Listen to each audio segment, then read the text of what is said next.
अस्सलाम वालेकुम, सत श्री अकाल जी आया नूं। मैं हाँ शुजात अवान ते तुसी देख रहे हो पंजाब रोड। मैं इस टाइम मौजूद हाँ मनावा ते मेरे अकब दे विच तुसी देख रहे हो ये हैगा कोस मीनार।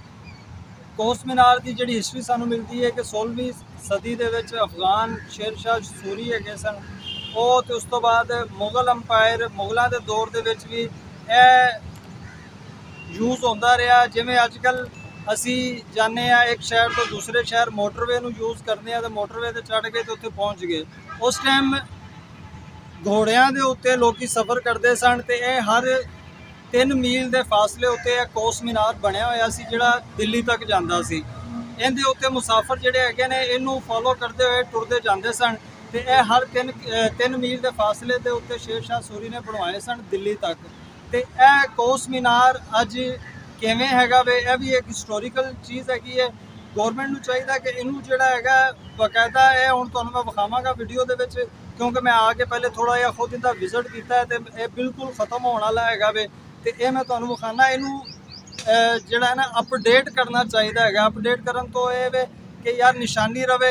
हुण अज तो 300 साल 400 साल 500 साल पहले दी कोई चीज़ अगर पई है किसी जगह दे विच ते उहनूं जिहड़ा ना महफूज रखना चाहिए, क्योंकि वो तुहाडी हिस्टरी हैगी है, तुहाडे इलाके दी तुहाडे ज़मीन दा वो एक दौर दे विच कल्चर रहा उहनूं जिहड़ा हैगा ना रहना चाहिए हैगा मेरी नज़र दे विच। ते इहनूं जिहड़ा हैगा ना मेनटेन करना चाहिए ते रल के वेखने। अगर वीडियो अच्छी लगे तो इहनूं लाइक करना, दोस्तां नाल शेयर करना।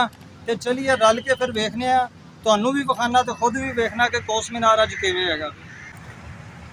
अच्छा जी, यह कोस मीनार हैगा ते यह थल्ले दा जिहड़ा थड़ा जिहा बनया सी पुरानी इट्ट नानकशाही इट्ट ते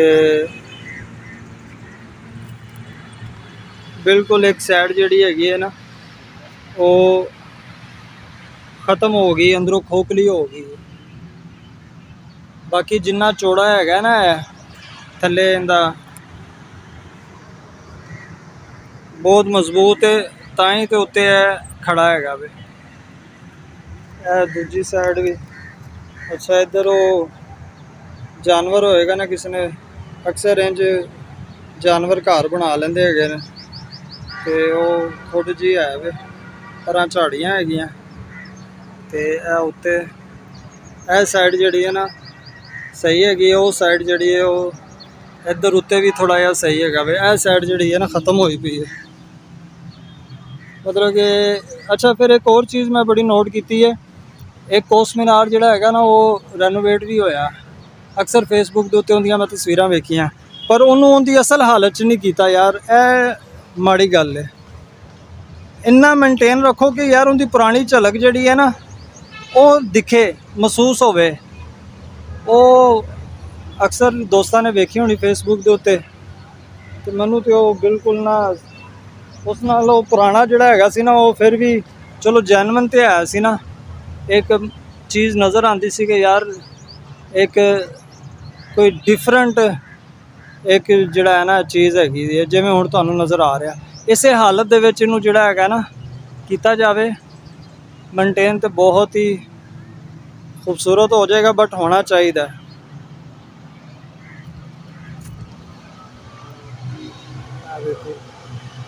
चारों तरफ जिहड़ा हैगा ना आई डिज़ाइन हैगा।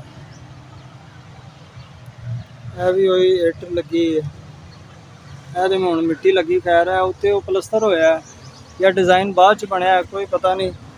इत्थे मेरा ख्याल जानवर भी घूम रहा है या कि स्मैल भी आ रही है। तो पर पिंड हैगा वे ते यह जिहड़ा हैगा ना मेन रोड हैगा ते इहदा व्यू हैगा।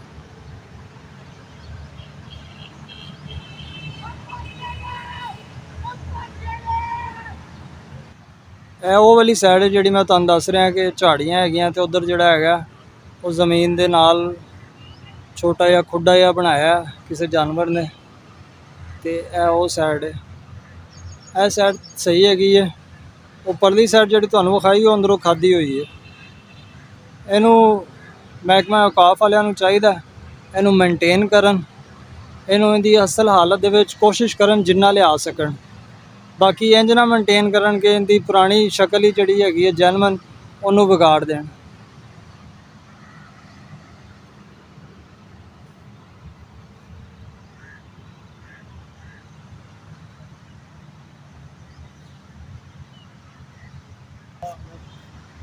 ਇਹ ਸਾਰੀ ਕਣਕ ਜਿਹੜੀ ਹੈ ਨਾ ਉਹ ਬੀਜੀ ਹੋਈ ਹੈ।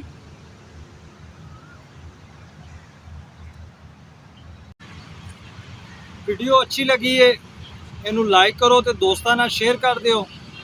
ਅਗਰ ਇਹ ਵੀਡੀਓ ਵੇਖ ਕੇ ਤੁਹਾਨੂੰ ਕੋਈ ਇਨਫੋਰਮੇਸ਼ਨ ਮਿਲੀ ਹੈ ਤੇ ਤਾਂ ਵੀ ਦੋਸਤਾਂ ਨਾਲ ਸ਼ੇਅਰ ਕਰਨਾ ਹੈ। ਚੈਨਲ ਤੇ ਹੁਣੇ ਆਏ ਹੋ ਤਾਂ ਇਹਨੂੰ ਸਬਸਕ੍ਰਾਈਬ ਕਰ ਦਿਓ, ਬੈਲ ਆਈਕਨ ਨੂੰ ਪ੍ਰੈਸ ਕਰ ਦਿਓ ਤਾਂ ਕਿ ਜਦੋਂ ਵੀ ਵੀਡੀਓ ਪਾਵਾਂ ਉਹਦਾ ਨੋਟੀਫਿਕੇਸ਼ਨ ਤੁਹਾਨੂੰ ਮਿਲਦਾ ਰਹੇ ਤੇ ਮੈਨੂੰ ਮੋਟੀਵੇਸ਼ਨ ਮਿਲਦੀ ਰਹੇ, ਮੈਂ ਵੀਡੀਓ ਬਣਾਉਂਦਾ ਰਹਾਂ ਤੁਹਾਡੇ ਵਾਸਤੇ ਇसी ਤਰ੍ਹਾਂ ਦੀਆਂ ਇਨਫੋਰਮੇਟਿਵ ਪੰਜਾਬ ਦੇ ਵਿੱਚ। ਤੇ ਆਪਣਾ ਬਹੁਤ ਜ਼ਿਆਦਾ ਖਿਆਲ ਰੱਖੋ। ਸ਼ੁਜਾਤ ਅਵਾਨ ਨੂੰ ਦਿਓ ਇਜਾਜ਼ਤ ਪੰਜਾਬ ਰੁੱਤ ਤੋਂ। ਇਸ ਤੋਂ ਵੱਧ ਕੇ ਤੁਸੀਂ ਆਪਣੇ ਨਾਲ ਦੇ ਰਹਿਣ ਵਾਲਿਆਂ ਦਾ ਜ਼ਿਆਦਾ ਖਿਆਲ ਰੱਖੋ, ਜਿਹੜੇ ਨਾਲ ਲੋਕ ਵਸਦੇ ਨੇ ਤੁਹਾਡੇ। ਮੈਨੂੰ ਦਿਓ ਇਜਾਜ਼ਤ। ਅੱਲਾ ਨਿਗਹਿਬਾਨ।